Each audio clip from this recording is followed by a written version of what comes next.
Now at 6, we're hearing from the Winter Springs mayor after preliminary audit of the city accused commissioners of not spending tax money appropriately. The mayor is upset, but not about what's in the audit, but rather that the audit itself was made public. Glad you're with us tonight. I'm Matt Austin. And I'm Lisa Bell. This all goes back to the hurricanes last year when 2 of Winter Springs' bridges failed, and citizens started asking, why didn't the city replace the bridges before the storms as planned using special tax revenue? That triggered a state audit and a Seminole County audit.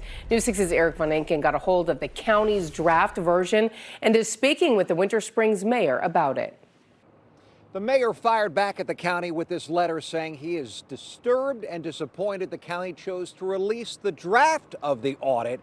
He says it should have stayed confidential by law until it was finalized. As for what is actually in the audit itself, the mayor would only say he believes it shows the county was in compliance with how it spent your tax money.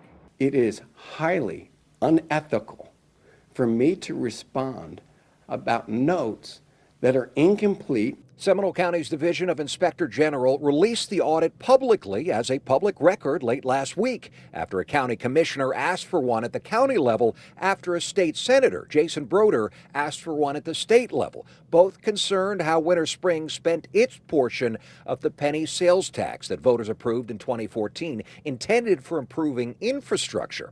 Winter Springs promised to beef up its bridges and roads with its $19 million share, but then reallocated funds to include 20 new police vehicles, white fleet vehicles, machinery, and equipment, according to the audit, which also found the city transferred money, $5.5 million, from the infrastructure fund into the water and sewer fund.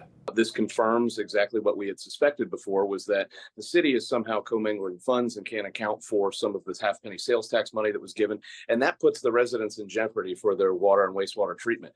And so what we're trying to do is get to the bottom of where the money is. Perhaps the most serious allegation is the conclusion at the beginning of the draft under what were the results of the audit, that a small portion of the funds were not spent in compliance with the law. There are other parts that I've read that very specifically say that we are in compliance. The mayor says county staff here will now respond to the audit, and once it is finalized, he says that's when he will respond to us and go line by line with this if we'd like.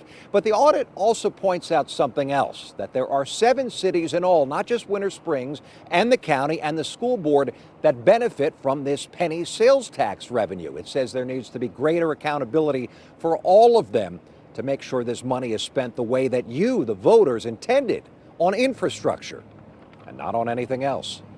In Winter Springs, Eric Van Enken getting results. News 6.